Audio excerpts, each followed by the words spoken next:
नमस्कार दोस्तों, मायालोक के खोज में आपका स्वागत है। और आज हमारे साथ मौजूद हैं नभिता शर्मा, जो कि एक स्टूडेंट हैं, कक्षा 9 की छात्रा हैं। और आज हम चर्चा करेंगे दोस्तों उन विद्यार्थियों की जो लगभग अपने स्कूल से पिछले डेढ़ बरस से मरहूम हैं और वो स्कूल नहीं जा पा रहे। तो उनके मन में क्या प्रतिक्रिया चल रही है और वो क्या सोचते हैं इस विषय में, आज हम वो तमाम चर्चा करेंगे। तो सबसे पहले नभिता, आपका स्वागत है हमारे चैनल के ऊपर। जी, थैंक यू आपका मेरे को आपके चैनल पे लाने के लिए। और मैं आप सभी को नमस्कार करती हूँ जो भी ये वीडियो देख रहे हैं। तो नभिता, हम आपसे सीधा सवाल पूछते हैं कि आज लगभग 1.5 बरस हो चुका है, तमाम जितने भी स्टूडेंट्स हैं उनको स्कूल गए हुए।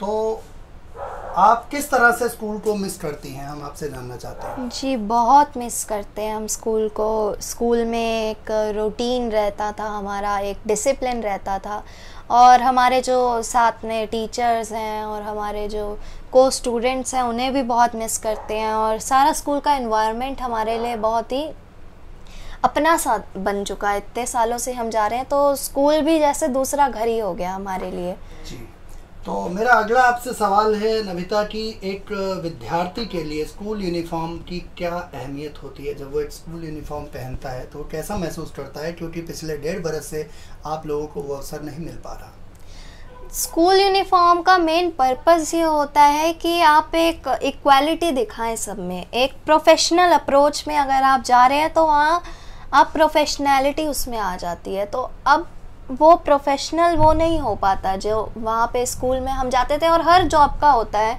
पुलिसमैन जो होते हैं वो अपनी यूनिफॉर्म पहनते हैं, तो हर एक कम्युनिटी को वो आपको गर्व महसूस होता है जब आप यूनिफॉर्म पहनते हैं। जी, एक हर कम्युनिटी की डिस्टिंग्विश करने के लिए हमारे पास ये साधन है। बहुत अच्छा।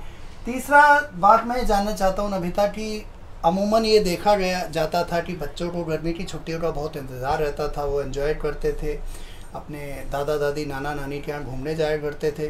तो अब जब आप पिछले 1.5 बरस से घर पे हैं तो आप इस तिथि को उस तिथि से कैसे नापती हैं?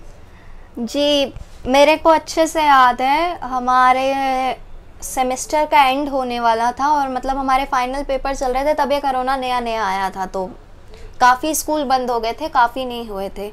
हमारा फाइनल पेपर चल रहा था तो नहीं हुआ था। तो हम ऐसे ही बैठ के बातें कर रहे थे कि हमारी लंबी छुट्टियां पड़ जाएं तो कितनी अच्छे हमारे को लगेगी। लेकिन अब जब हमारी लंबी छुट्टियां पड़ गई हैं तो उससे हमें कोई खुशी, कोई सेटिस्फैक्शन कुछ नहीं मिला, क्योंकि अभी 1.5 बरस हो चुका है और अभी कुछ नहीं मालूम कि समय कब हमें आपको मतलब अनुमति देगा कि आप पुनः जो है स्कूल जा कर के ज्वाइन कर सकें। yes. तो ये समय अभी भविष्य के गर्भ में है ये।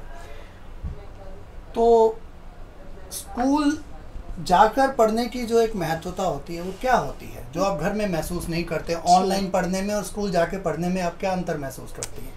जी, ऑनलाइन में पढ़ाई तो नहीं ठीक से हो पाती। और मैं ये कहना चाहूँगी जो स्कूल लाइफ होती है वो हर एक इंसान की ज़िंदगी का बहुत ही इम्पोर्टेंट हिस्सा होता है, उसका पूरा बचपन होता है वो। तो वो बहुत ही अहमियत रखता है एक विद्यार्थी के जीवन में। तो यही मैं कहूँगी कि हमारा ऑनलाइन में वो सब मिस हो रहा है। जो हम स्कूल में जितना एंजॉय करते थे, पढ़ाई करते थे, वो सब हमारा ये कोविड की वजह से सारा मिस हो रहा है हमारा। यू मीन टू से आपकी जो मतलब स्कूल जाने से जो विद्यार्थी की जो होलिस्टिक डेवलपमेंट होती है वो नहीं हो पाती है। जी, क्योंकि अगर हम स्कूल जाते हैं तो ओवरऑल हमारी डेवलपमेंट होती है। सिर्फ हमारी एजुकेशनल डेवलपमेंट नहीं होती, हमारी सोशल इंटरेक्शन बढ़ती है, हमारी बहुत सारी चीज़ों की डेवलपमेंट, फिजिकल डेवलपमेंट होती है, बहुत डेवलपमेंट होती है। बहुत खूब आपने जवाब दिए नभिता। और अगला मेरा आपसे जो सवाल है, मैं ये जानना चाहता हूँ कि आप अपने जो को स्टूडेंट हैं और अपने टीचर्स को किस तरह से मिस करती हैं? जी, बहुत मिस करते हैं, सबकी बहुत याद आती है, अपने फ्रेंड्स की और टीचर्स की। जो टीचर्स हमें डांटती थी उसमें भी वो कोई ना कोई हमें सीख दे देती थी, उनकी डांट के साथ सीख फ्री में मिलती थी।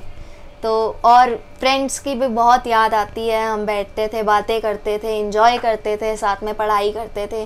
तो वो सब हमारा मिस हो रहा है ऑनलाइन के उसमें। नविता, मुझे बहुत अच्छी तरह से याद है कि जब हमारी आफ्टर द 12th फेयरवेल हुई थी, तो फेयरवेल में किसी भी बच्चे की जब फेयरवेल होती है 12वीं कक्षा के बाद, तो वो क्षण जो है बहुत ही एक मतलब सीने पे पत्थर रखने वाले होते हैं, क्योंकि जिस इंस्टीट्यूशन के साथ आप लगभग 14 बरस जुड़े होते हैं इंक्लूडिंग नर्सरी, तो वो जब आप छोड़ते हैं तो वो कितनी वेदना होती है।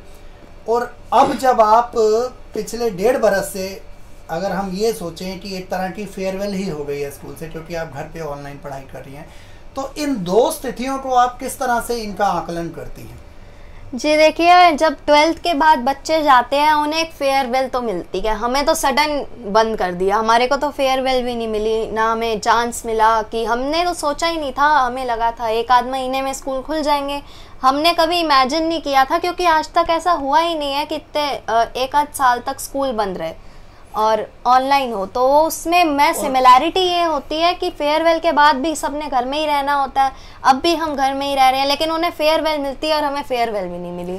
तो मैं ये कहना चाहता हूँ, एक जो विद्यार्थी होता है, आप ये सोचिए यदि उसके कालखंड में से, उसके जीवन में से यदि आप 2 बरस या 2.5 बरस या अभी पता नहीं कब स्कूल खुलेंगे, इतना लंबा समय निकाल दें, वो स्कूल ही ना जाए, तो सोचिए वो कितनी बड़ी वेदना होगी उसके मन में। वो मतलब आजीवन जो है वो अमिट रहेगी वो वेदना। तो नविता, आपने बहुत ही बेबाकी से हमारे सभी सवालों का जवाब दिया और बहुत बखूबी से दिया। तो इससे पहले कि मैं इंटरव्यू क्लोज करूं, मैं ये जानना चाहता हूं नविता कि एक फ़ाइनल नोट लेना चाहता हूं आपसे कि आप जो मौजूदा हालात हैं उसके ऊपर आप क्या कहना चाहती हैं, या फिर आपकी सरकारों से या अभिभावकों से या हमारे समाज से क्या अपेक्षा है। और ये सवाल जो है मैं बता दूं कि ये सब तमाम जो स्टूडेंट्स कम्युनिटी है, तमाम जो बच्चे हैं, युवा है, ये उनकी तरफ से है सवाल। जी देखिए, सबसे पहली बात मेरे मन में बहुत बार आ चुकी है कि अब कोई आसार तो स्कूल खुलने के लग नहीं रहे हैं, तो हम ऐसी जनरेशन ना बन जाए जिन्होंने स्कूल की शक्ल आखिरी बार देखी हो।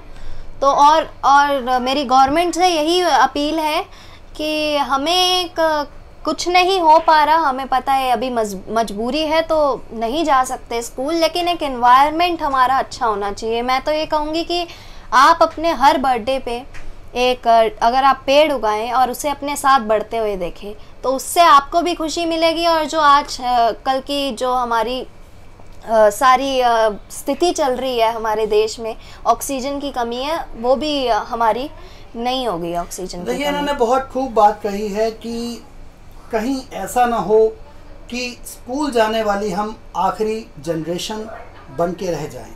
ये बहुत ही भयावह बात है, बहुत ही सोचने की और चिंतन करने का विषय है। हम सभी के लिए एक ऐसा सवाल है जिसका जवाब हमें, आपको, सरकारों को और समाज को खोजना ही पड़ेगा।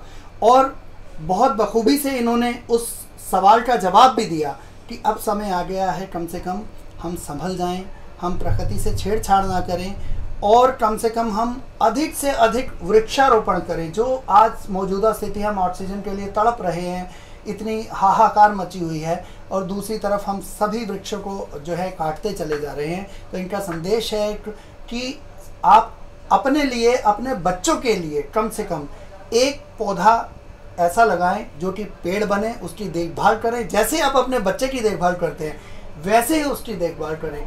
तो नविता, हम आपके शुक्रगुजार हैं कि आपने हमारे चैनल को इंटरव्यू दिया और आपने अपने विचार सारी जो स्टूडेंट्स कम्युनिटी है, मैं कहूँगा, उनकी तरफ से रखे। मेरा मानना है, ऐसा मैं मानता हूँ कि जो आपकी सोच है वही सभी बच्चों की आज सोच होगी। तो इस उम्मीद के साथ, इस विश के साथ, मैं शुभकामना के साथ इजाज़त लेता हूँ कि जल्द से जल्द हम इस महामारी से मुक्ति पाएँ और हम प्रण लें कि अपने भविष्य को अच्छा बनाने के लिए, अपने बच्चों के लिए अच्छा बनाने के लिए हम एक वृक्ष लगाएंगे। Thank you Navita. Thank you.